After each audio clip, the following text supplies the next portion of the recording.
anak-anak kelas 5, kembali lagi sama Ibu, kita di video pembelajaran ya. Hari ini kita melanjutkan pelajaran IPA.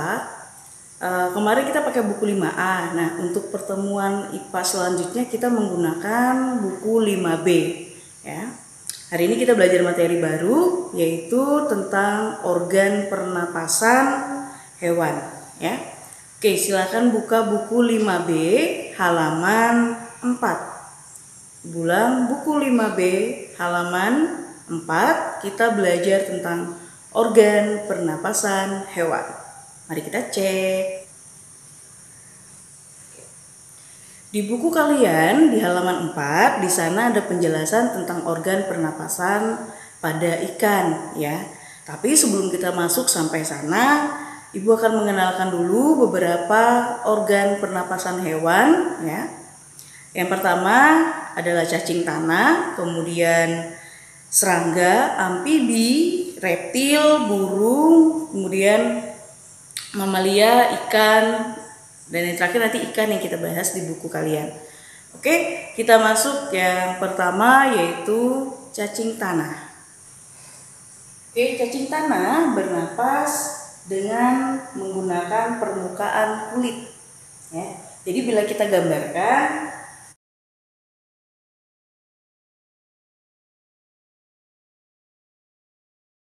jadi dia bernapas menggunakan permukaan kulitnya.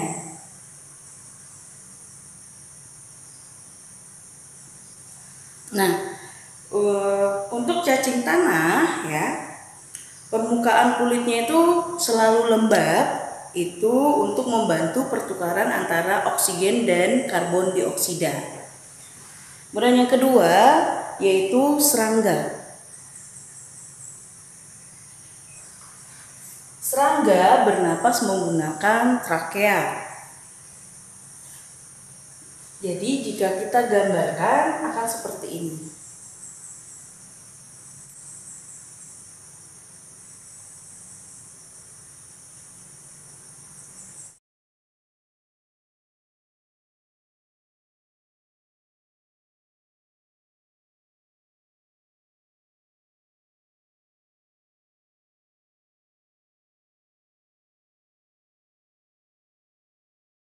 Nah, jadi lubang yang bagian samping ini ya, inilah yang disebut dengan stigma ya. Nah, ini adalah sebutannya adalah stigma, yaitu kurang lebih seperti ini gambarnya ya. Serangga bernapas menggunakan trakea, dan di dalam tubuh serangga ini hampir semuanya adalah trakea ya.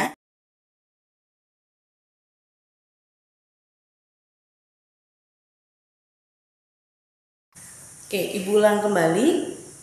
Serangga bernapas menggunakan trakea, dan trakea itu berupa saluran-saluran halus yang bercabang dan tersebar di seluruh tubuh serangga. Jadi seluruh tubuh serangga ini terdapat saluran-saluran halus ya, yang bercabang di seluruh tubuhnya, dan bagian yang ada di samping dari badan atau tubuh serangga ini disebut dengan stigma, di mana itu adalah tempat keluar masuknya udara ya. Oke, sampai sini untuk cacing dan serangga. Kita masuk ke hewan berikutnya.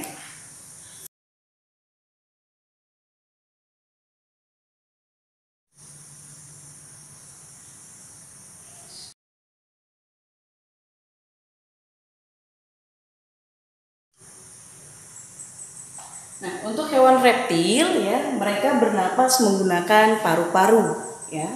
Contohnya seperti buaya dan kura-kura. Selanjutnya kita masuk ke hewan burung.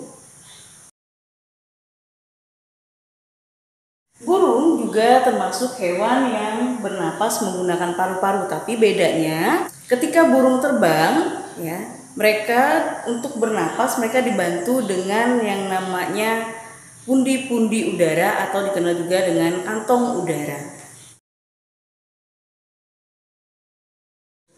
Seperti itulah kalau untuk burung.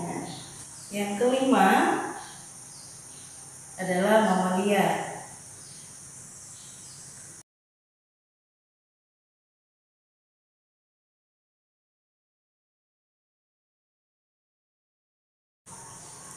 Untuk hewan mamalia umumnya adalah bernapas menggunakan paru-paru, terutama yang hidup di daratan.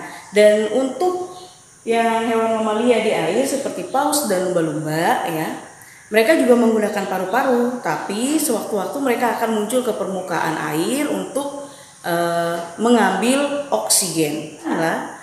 Seperti yang kalian ketahui, ikan bernapas menggunakan insang.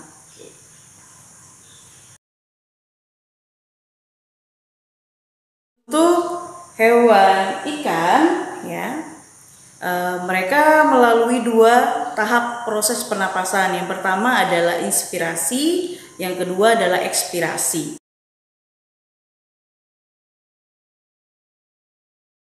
Dan proses pernapasan ikan itu ada 2, ada inspirasi, ada ekspirasi.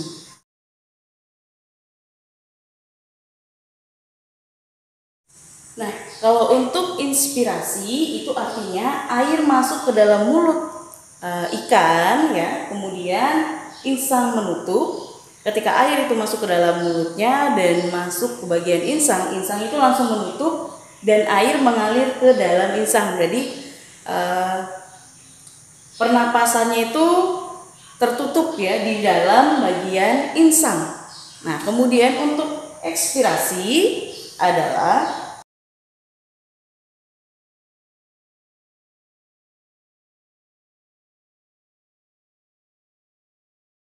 jadi untuk proses ya pernapasan pada ikan, kalau dia inspirasi tadi, dia adalah air masuk melalui mulut, kemudian insang menutup dan air mengalir ke dalam insang. Jadi kemudian ekspirasi adalah mulut ikan tertutup ya, tetap menutup dan insang terbuka lalu air keluar dari lembaran insang.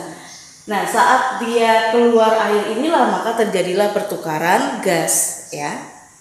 Jadi kalau kita gambarkan seperti ini.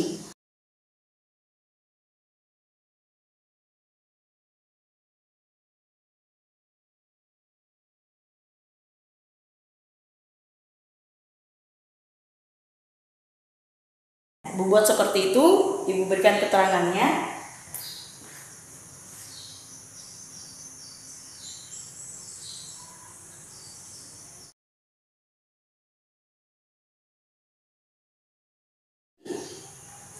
Kalau dia dari yang A itu masuk ke dalam mulutnya, bertahan di dalam mulut, kemudian insangnya bekerja untuk mengambil oksigen, dan untuk yang tidak mengandung oksigen atau yang mengandung karbon dioksida dikeluarkan melalui insang ya, lembaran insang. Kemudian posisi ikan tetap dalam keadaan mulut yang tertutup ya. Oke, yang terakhir ya, yang terakhir adalah hewan amfibi. Ini adalah hewan yang bisa hidup di darat ataupun di air ya. Untuk hewan amfibi, dia bernapas menggunakan paru-paru dan kulit.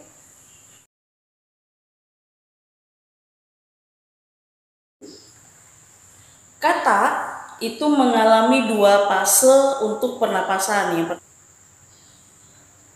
2 fase ya. 2 fase, di mana fase pertama itu saat dia berudu, kemudian menjadi seekor katak. Jadi saat dia berudu, dia bernapas menggunakan insang.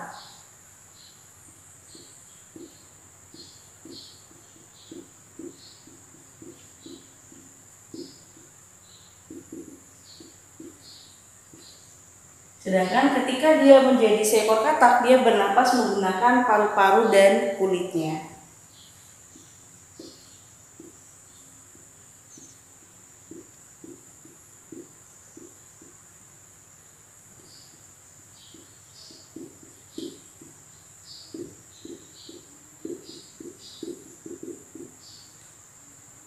Nah, ini untuk pernapasan dari hewan amfibi ataupun hewan katak ya. Oke, sampai di sini materi kita ya. Ada 7 hewan yang sudah kita bahas untuk organ pernapasannya. Nah, berikut ini akan ada sebuah video untuk kalian lebih memahami pernapasan yang terjadi pada ikan dan juga pada katak. Ya, silakan saksikan videonya.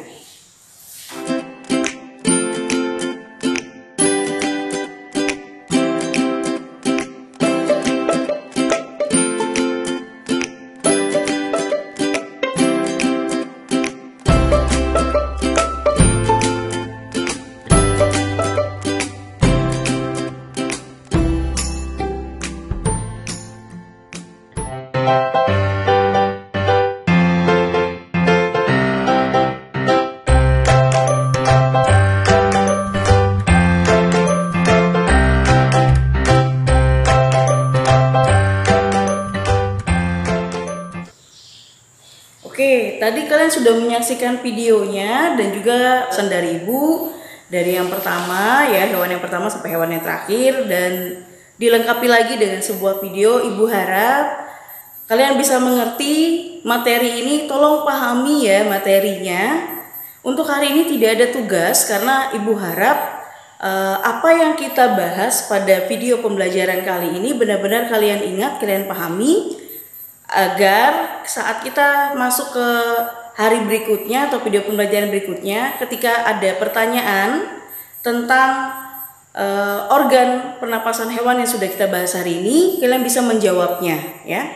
Ibu harap video pembelajaran benar-benar kalian tonton dari awal sampai akhir dan benar-benar kalian pahami setiap penjelasannya ya. Semoga video ini bermanfaat dan kalian bisa mengerti tentang organ pernapasan hewan. Sampai bertemu lagi pada video pembelajaran berikutnya. Sampai jumpa.